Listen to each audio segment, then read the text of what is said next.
Ang Iraq na second largest crude producer sa Organization of the Petroleum Exporting Countries o OPEC nagbawas ng halos 1.5 million barrels per day na produksyon sa kakulangan ng storage at export route dahil sa pagsasara ng Strait of Hormuz. Ang Qatar na siyang biggest producer ng liquefied natural gas sa Gulf region nagdeklara na ng force majeure sa gas exports at nag-shutdown ng produksyon na hindi tiyak kung kailan muling magbubukas. Sa Europa, malaking hamon ang pagtitipid sa liquefied natural gas dahil sa susunod na taglamig.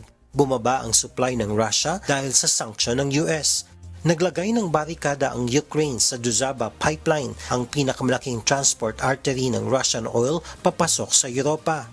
Dahil dito, nagbanta na rin ang bansang Hungary na gagamit na ng puwersa laban sa Ukraine para makapasok ang supply ng Russian oil sa kanilang bansa. Ang India na umaasa rin sa Russian oil, kinukulang na rin. Ngunit ayon sa US, bibigyan nila ito ng 30-day waiver upang makabili ng langis pero iyon lamang stranded sa karagatan.